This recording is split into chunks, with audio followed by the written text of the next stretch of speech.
Selamat datang di channel Portal Lain. Sebelumnya saya mau mengucapkan banyak-banyak terima kasih kepada sobat portal semua yang telah mendukung channel ini.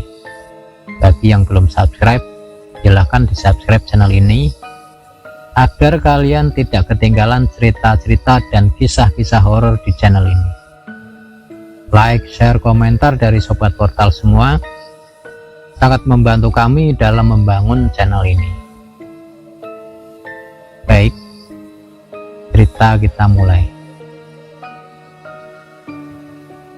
Di kisah kali ini datang dari salah satu sahabat saya yang bernama Mas Joko. Dia berasal dari Pekalongan. Untuk informasi, Mas Joko ini berprofesi sebagai tukang bangunan. Saat itu Mas Joko lagi beristirahat dengan anak dan istrinya di rumah. Waktu dia duduk-duduk santai dan bercengkrama dengan anak dan istrinya, tiba-tiba ada ketukan pintu dari luar. Assalamualaikum Mas Joko. Terdengar salam dari balik pintu. Waalaikumsalam, jawab Mas Joko yang bergegas berdiri dan segera membukakan pintu. Oh, Pak Edi, monggo Pak, silahkan masuk, ucap Mas Joko. Iya Mas Joko, terima kasih. Duduklah mereka di ruang tamu dengan sedikit perbincangan kecil. Mereka bercengkrama. Selang berapa lama istri Mas Joko membawakan teh beserta hidangan sederhana untuk disuguhkan pada Pak Edi. Monggo Pak, silahkan diminum, celetuk Mas Joko. Sembari berbincang-bincang dan menikmati hidangan yang ada, Pak Edi pun mengutarakan niatnya datang ke rumah Mas Joko. Mas Joko, saya datang ke sini itu mau minta tolong ke Mas Joko. Kira-kira Mas Joko bisa ndak merenovasi rumah saya yang ada di kampung sebelah sana? Soalnya rumah itu ada yang mau ngontrak Mas, dan saya harus merenovasinya dulu, terang Pak Edi. Rumah yang di mana Pak? Tanya Mas Joko. Rumah yang ada di desa itu Mas, jawab Pak Edi. Bisa saja sih Pak, tapi nunggu pekerjaan saya selesai dulu Pak. Gimana menurut Bapak? Kalau Pak Edi nggak keberatan, saya bisa memulainya hari Senin, jelas Mas Joko. Iya Mas Joko, nggak apa-apa. Mas Joko sepakat untuk memulai di hari Senin. Tapi gini Pak, besok saya mau survei tempat dulu untuk lihat-lihat dan merinci apa saja yang harus dibelanjakan Pak Edi untuk kebutuhan renovasi, terang Mas Joko. Iya Mas, kira-kira Mas Joko mau jam berapa? Biar saya temenin besok di sana. Sore saja Pak, selepas saya pulang kerja. Pak Edi dan Mas Joko pun bertukar nomor handphone. Mereka sepakat untuk ketemu di rumah Pak Edi yang ada di desa sebelah. Singkat cerita, sore itu pun tiba. Mereka bertemu di rumah Pak Edi yang akan direnovasi. Mas Joko pun lihat-lihat seisi rumah dan sambil merinci apa yang harus dibelanjakan Pak Edi. Di pertemuan tersebut, Mas Joko menjelaskan semua apa yang dibutuhkan, dan Pak Edi pun menyetujui apa yang dijelaskan Mas Joko dan akan membelanjakan kebutuhan renovasi itu esok hari. Akhirnya mereka pun pulang ke rumah masing-masing. Di tengah perjalanan Mas Joko pulang, dalam hati Mas Joko bertanya-tanya, rumah itu kok terasa adem ya? Kayak ada yang gak beres di rumah itu, gumam Mas Joko di hati kecilnya.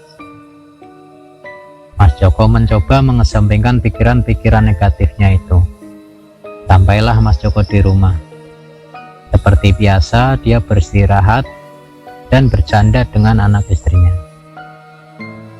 Singkat cerita, sampailah pada hari di mana Mas Joko beserta temannya tersebut harus memulai merenovasi rumah Pak Edi.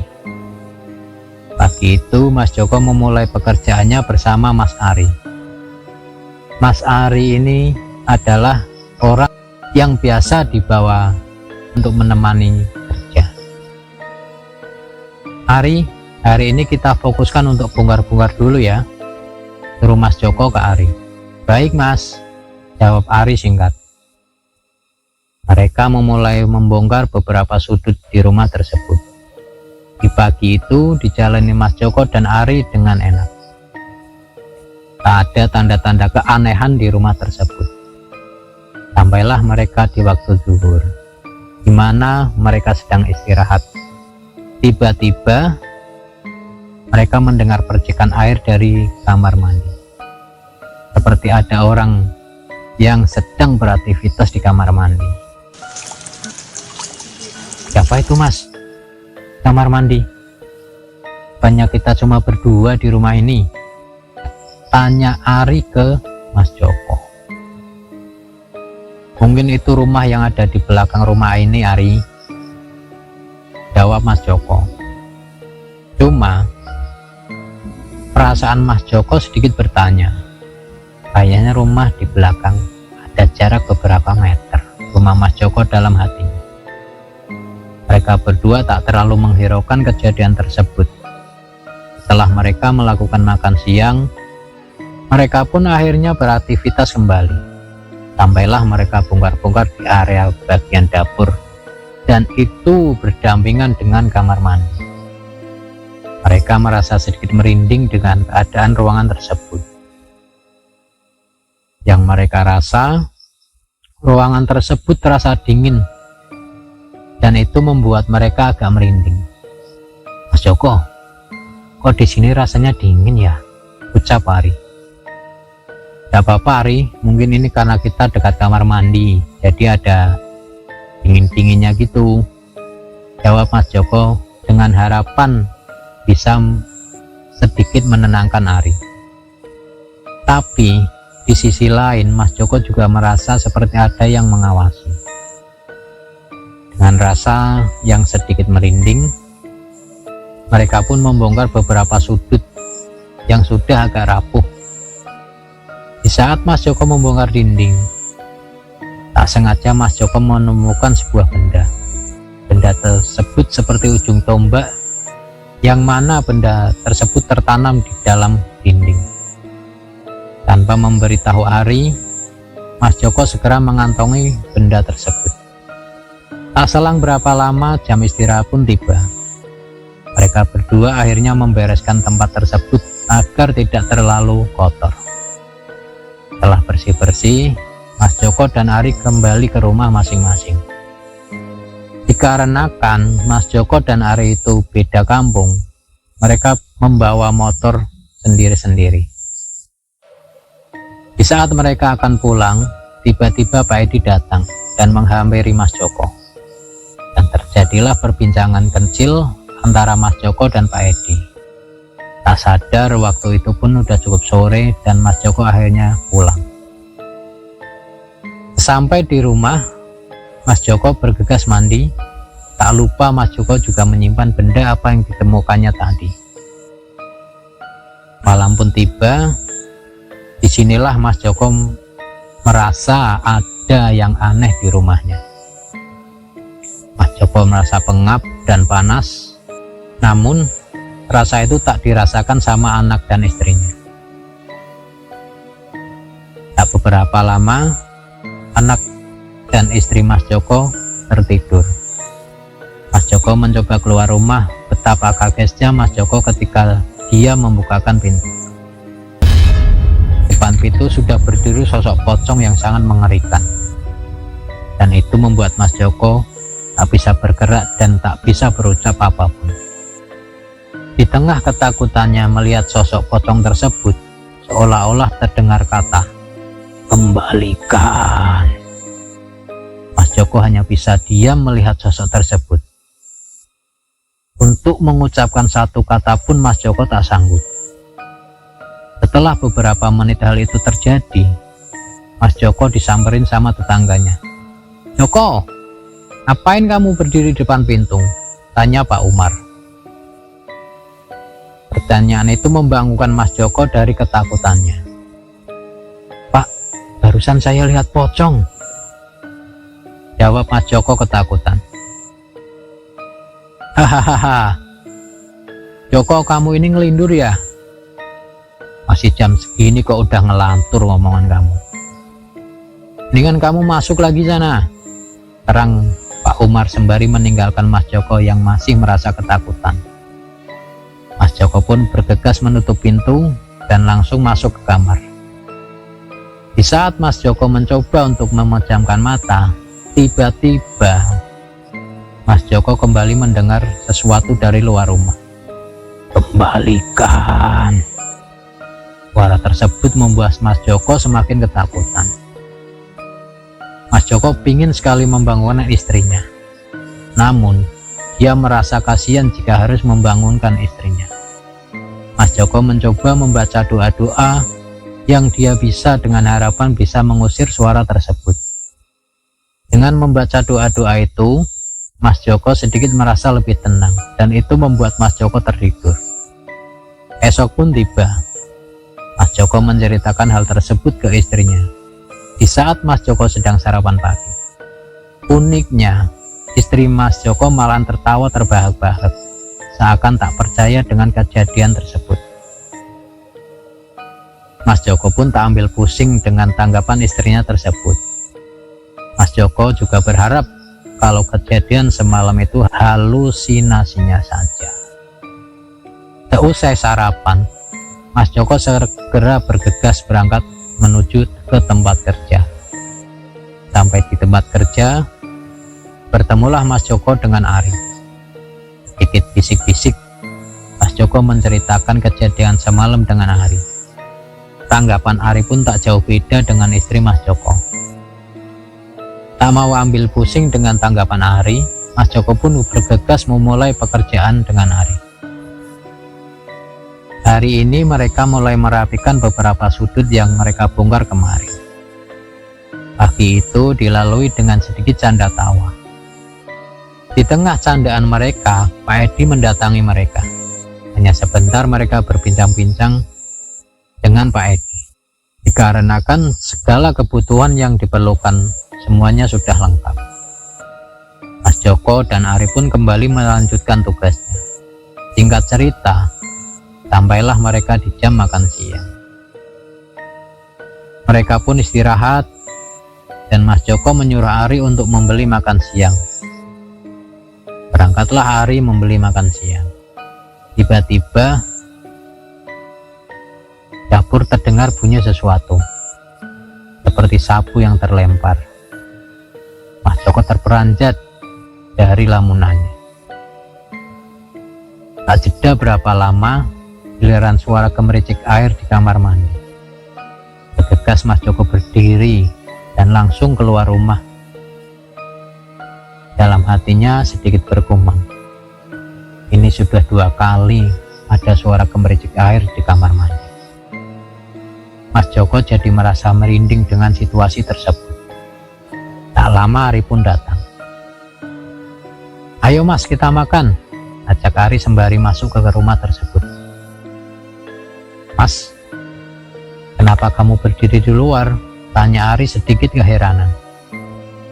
"Ri, tadi waktu kamu beli makan siang, aku dengar suara gemericik air lagi, Ri. Sebelum itu, ada juga suara seperti sapu yang terlempar ke tembok." Jelas Mas Joko yang merasa sedikit takut.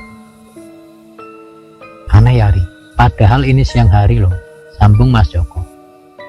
"Mas Joko, kamu jangan nakutin saya, Mas. Yang ini kita mau rapihin di bagian situ loh, Mas," terang Ari ke Mas Joko.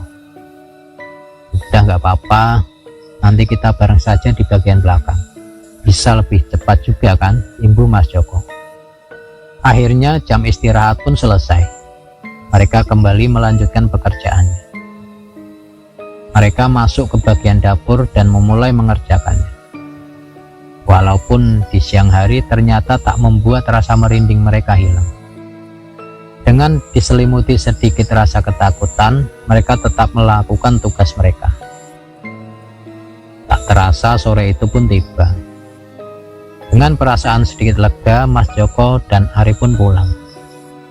Masih sama seperti hari kemarin, Mas Joko selalu habiskan waktu dengan anak dan istrinya. Malam itu anak dan istri Mas Joko sudah tertidur. Mas Joko mencoba untuk tidur. Namun di saat Mas Joko mulai memejamkan mata, tiba-tiba terdengar suara dari luar kamar Mas Joko. Kembalikan, kembalikan. Sontak Mas Joko terperanjat dan bangun. Mas Joko mencoba keluar untuk memastikan suara tersebut.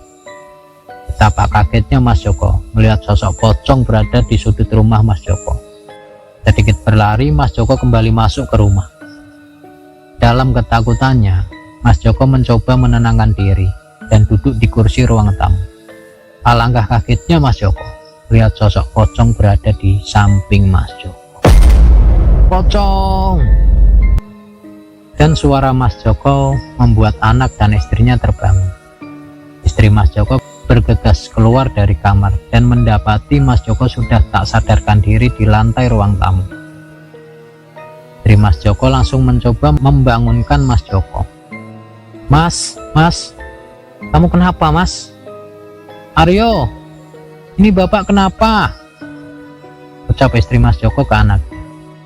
Lah, Bapak kenapa Bu? Tanya anak Mas Joko.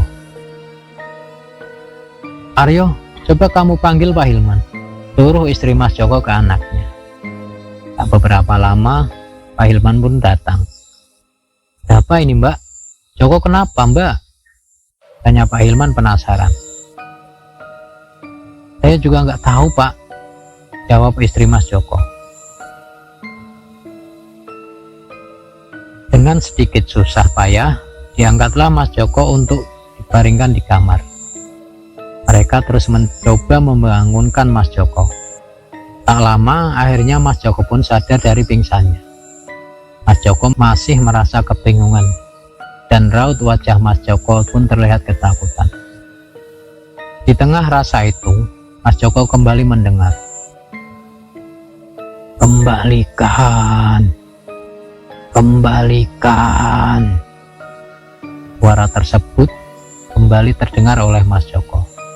Anehnya, istri dan anak Mas Joko tak mendengar suara tersebut. Begitupun dengan Pak Hilman. Pocong, tolong jangan ganggu saya. Ampun, ampun. Hanya kata-kata itu yang keluar dari mulut Mas Joko. Istri dan anak Mas Joko pun makin bingung. Gimana ini Pak Hilman? Tanya istri Mas Joko. Aryo, coba kamu minta tolong ke Ustadz Syarif untuk datang ke sini, suruh Pak Hilman ke Aryo. Dengan sedikit berlari, Aryo bergegas menuju rumah Ustadz Syarif. Tak lama kemudian Ustadz Syarif pun tiba di rumah Mas Joko. Pak Hilman dan istri Mas Joko menjelaskan ke Ustadz Syarif tentang keadaan Mas Joko. Ambilkan air segelas, suruh Ustadz Syarif. Singkat cerita, air yang sudah didoain sama Ustadz Syarif diminumkan ke Mas Joko. Mas Joko pun akhirnya sedikit lebih tenang. Sejenak Mas Joko dibaringkan di tempat tidur biar jauh lebih tenang. Tak lama kemudian Ustadz Syarif pun tiba-tiba tanya ke Mas Joko. Joko, kamu ini bawa apa dari sana? Tanya Ustadz Syarif. Coba kamu ingat-ingat dulu.